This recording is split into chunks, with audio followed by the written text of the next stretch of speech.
All right, welcome everyone. March the 25th, Chronological Bible reading. We are in the book of Joshua, which is an incredible book.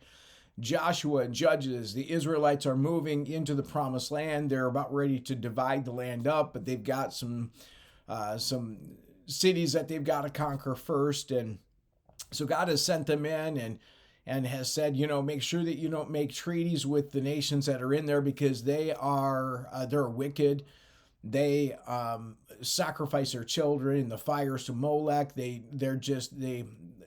pervert truth.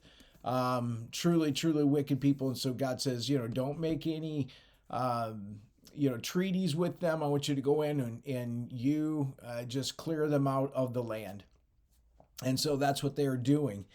And so let's jump in. We're in Joshua chapter 10. One of the key things that God says to Joshua is be strong and courageous. All right, be strong, be courageous. Two things that I believe that every believer needs to have is conviction and courage. Conviction, that's that strength, that's strong. You got to be strong in this culture. If you're going to be wishy-washy, you're going to get pushed over. You're going to go backwards. You're not going to stand strong for God. You've got to have conviction. You got to be strong and be courageous. We can't shrink back in fear, and that is so important for every believer. Be strong, be courageous, have conviction, okay? Have courage. And God would just do incredible things in your life if you're strong in his mighty power. So let's jump in. Joshua chapter 10. Adonizedek, king of Jerusalem, heard that Joshua had captured and completely destroyed Ai and killed its king, just as he had destroyed the town of Jericho and killed its king. He also learned that the Gibeonites had made peace with Israel and were now their allies. He and his people became very afraid when they heard all this because Gibeon was a large town, as large as the royal cities and larger than Ai. And the Gibeonite men were strong warriors. So King Adonizedek of Jerusalem sent messengers to several other kings, Hoham of Hebron, Piram of Jermuth, Jephthah of Lachish, and Deber of Eglon. Come and help me destroy Gibeon, he urged them, for they have made peace with Joshua and the people of Israel. So these 5 Amorite kings combined their armies for a united attack. They moved all their troops into place and attacked Gibeon. The men of Gibeon quickly sent messengers to Joshua at his camp in Gilgal. Don't abandon your servants now, they pleaded. Come at once, save us, help us, for all the Amorite kings who live in the hill country have joined forces to attack us. So Joshua and his entire army, including his best warriors, left Gilgal and set out for Gibeon. Do not be afraid of them, the Lord said to Joshua, for I have given you victory over them. Not a single one of them will be able to stand up to you. Joshua traveled all night from Gilgal and took the Amorite armies by surprise. The Lord threw them into a panic, and the Israelites slaughtered great numbers of them at Gibeon. Then the Israelites chased the enemy along the road to Beth Horon, killing them all along the way to Ezekah and Mekkedah. As the Amorites retreated down the road from Beth Horon, the Lord destroyed them with a terrible hailstorm from heaven that continued until they reached Ezekah. The hail killed more of the enemy than the Israelites killed with the sword. On the day the Lord gave the Israelites victory over the Amorites, Joshua prayed to the Lord in front of all the people of Israel. And he said, let the sun stand still over Gibeon and the moon over the valley of Aijalon. So the sun stood still, and the moon stayed in place until the nation of Israel had defeated its enemies. Is this event not recorded in the book of Jeshar? The sun stayed in the middle of the sky, and it did not set as on a normal day. There has never been a day like this one before or since, when the Lord answered such a prayer. Surely the Lord fought for Israel that day. Joshua 10:16. During the battle, the 5 kings escaped and hid in a cave at Makkedah. When Joshua heard that they had been found, he issued this command: cover the opening of the cave with large rocks and place guards at the entrance to keep the kings inside. The rest of you continue chasing the enemy and cut them down from the rear. Don't give them a chance to get back to their towns, for the Lord your God has given you victory over them. So Joshua and the Israelite army continued the slaughter and completely crushed the enemy. They totally wiped out the 5 armies except for a tiny remnant that managed to reach their fortified towns. Then the Israelites returned safely to Joshua in the camp of Makkedah. After that, no one dared to speak even a word against Israel. And then Joshua said, remove the rocks covering the opening of the cave and bring the 5 kings to me. So they brought the 5 kings out of the cave, the kings of Jerusalem, Hebron, Jarmuth, Lachish, and Eglon. When they brought them out, Joshua told the commanders of his army, come and put your feet on the kings' necks. And they did as they were told. Don't ever be afraid or discouraged, Joshua told his men. Be strong and courageous, for the Lord is going to do this to all your enemies. And then Joshua killed each of the 5 kings and impaled them on 5 sharpened poles, where they hung until evening. As the sun was going down, Joshua gave instructions for the bodies of the kings to be taken down from the poles and thrown into the cave where they had been hiding. And then they covered the opening of the cave with a pile of large rocks, which remains to this very day. That same day, Joshua captured and destroyed the town of Makkedah.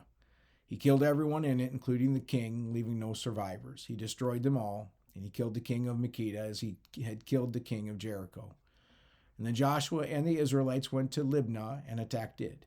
There, too, the Lord gave them the town and its king. He killed everyone in it, leaving no survivors. Then Joshua killed the king of Libnah as he had killed the king of Jericho. And from Libnah, Joshua and the Israelites went to Lachish and attacked it. Here again, the Lord gave them Lachish. Joshua took it on the 2nd day and killed everyone in it, just as he had done in Libnah. During the attack on Lachish, King Horam of Gezer arrived with his army to help defend the town. But Joshua's men killed him and his army, leaving no survivors. Then Joshua and the Israelite army went on to Eglon and attacked it. They captured it that day and killed everyone in it. He completely destroyed everyone, just as he had done at Lachish. And from Eglon, Joshua and the Israelite army went up to Hebron and attacked it. They captured the town and killed everyone in it, including its king, leaving no survivors. And they did the same thing to all its surrounding villages, and just as he had done at Eglon, he completely destroyed the entire population. And then Joshua and the Israelites turned back and attacked Debir. He captured the town, its king, and all its surrounding villages, and he completely destroyed everyone in it, leaving no survivors. He did to Debir and its king just what he had done to Hebron and to Libnah and its king. So Joshua conquered the whole region, the kings and the people of the hill country, the Negev, the western foothills, and the mountain slopes. He completely destroyed everyone in the land, leaving no survivors, just as the Lord, the God of Israel, had commanded. Joshua slaughtered them from Kadesh Barnea to Gaza, and from the region around the town of Goshen up to Gibeon. Joshua conquered all these kings and their land in a single campaign, for the Lord, the God of Israel, was fighting for his people. Then Joshua and the Israelite army returned to their camp at Gilgal. Joshua 11. When King Jabin of Hazor heard what had happened, he sent messages to the following kings: King Jobab of Madon, the king of Shimron, the king of Ikshaf, all the kings of the northern hill country, the kings in the Jordan Valley, south of Galilee, the kings in the Galilean foothills, the kings of Naphoth Dor on the west, the kings of Canaan, both east and west, the kings of the Amorites, the Hittites, the Perizzites, and the Jebusites in the hill country, and the Hivites in the towns on the slopes of Mount Hermon in the land of Mizpah. All these kings came out to fight. Their combined armies formed a vast horde, and with all their horses and chariots, they covered the landscape like the sand on the seashore. The kings joined forces and established their camp around the water near Merom to fight against Israel. And then the Lord said to Joshua, "Do not be afraid of them. By this time tomorrow, I will hand them over to Israel as dead men. Then you must cripple their horses and burn their chariots."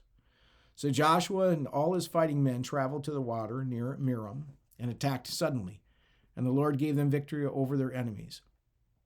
The Israelites chased them as far as Greater Sidon and Misrephoth Maim, and eastward into the valley of Mizpah until not one enemy warrior was left alive. Then Joshua crippled the horses and burned all the chariots as the Lord had instructed. Joshua then turned back and captured Hazor and killed its king. Hazor had at one time been the capital of all these kingdoms. The Israelites completely destroyed every living thing in the city, leaving no survivors. Not a single person was spared, and then Joshua burned the city. Joshua slaughtered all the other kings and their people, completely destroying them, just as Moses, the servant of the Lord, had commanded. But the Israelites did not burn any of the towns built on mounds except Hazor, which Joshua burned. And the Israelites took all the plunder and livestock of the ravaged towns for themselves. But they killed all the people, leaving no survivors. As the Lord had commanded his servant Moses, so Moses commanded Joshua. And Joshua did as he was told, carefully obeying all the commands that the Lord had given to Moses. So Joshua conquered the entire region, the hill country, the entire Negev, the whole area around the town of Goshen, the western foothills, the Jordan Valley, the mountains of Israel, and the Galilean foothills. The Israelite territory now extended all the way from Mount Halak, which leads up to Seir in the south, as far north as Baal Gad, at the foot of Mount Hermon in the valley of Lebanon. Joshua killed all the kings of those territories, waging war for a long time to accomplish this. No one in this region made peace with the Israelites except the Hivites of Gibeon. All the others were defeated. For the Lord hardened their hearts and caused them to fight the Israelites, so they were completely destroyed without mercy, as the Lord had commanded Moses. During this period, Joshua destroyed all the descendants of Anak, who lived in the hill country of Hebron, Debir, Anab, and the entire hill country of Judah and Israel. He killed them all and completely destroyed their towns. None of the descendants of Anak were left in all of the land of Israel, though some still remained in Gaza, Gath, and Ashdod. So Joshua took control of the entire land, just as the Lord had commanded Moses. He gave it to the people of Israel as their special possession, dividing the land among the tribes. So the land finally had rest from war. Joshua 12. These are the kings east of the Jordan River who had been killed by the Israelites and whose land was taken. Their territory extended from the Arnon Gorge to Mount Hermon and included all the land east of the Jordan Valley. King Sihon of the Amorites, who lived in Heshbon, was defeated. His kingdom included Aroer on the edge of the Arnon Gorge and extended from the middle of the Arnon Gorge to the Jabbok River, which served as a border for the Ammonites. This territory included the southern half of the territory of Gilead. Sihon also controlled the Jordan Valley and regions to the east from as far north as the Sea of Galilee to as far south as the Dead Sea, including the road to Beth Jeshimoth and southward to the slopes of Pisgah. King Og of Bashan, the last of the Rephaites, lived at Ashtaroth and Edrei. He ruled a territory stretching from Mount Hermon to Selkah in the north and to all of Bashan in the east and westward to the borders of the kingdoms of Geshur and Maacah.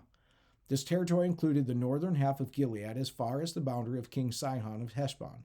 Moses, the servant of the Lord, and the Israelites had destroyed the people of King Sihon and King Og, and Moses gave their land as a possession to the tribes of Reuben, Gad, and the half-tribe of Manasseh. Okay, so again, we see the Israelites facing off with all of these warring nations, right? These are warring nations. These are tough people. God sends them in, and God, it says a number of times, God fought for them. The Lord fought for them. And we see that repetition of do not be afraid. I'm with you. I'm going to bring you victory.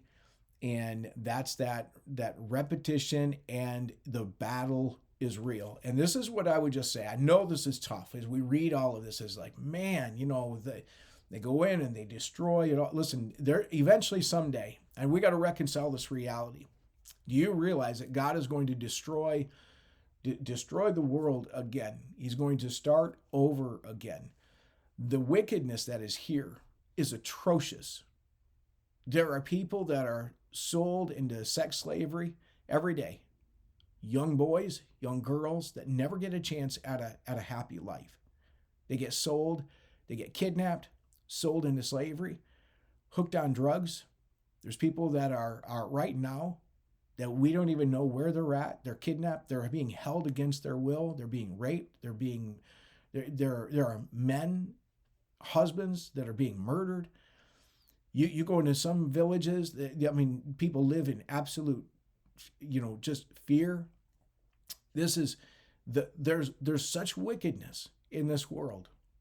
And God, who is the author of all life, he's got the full right to give me life, okay? And he's got the full right morally to end my life and make me stand before him in judgment for the life that I've lived.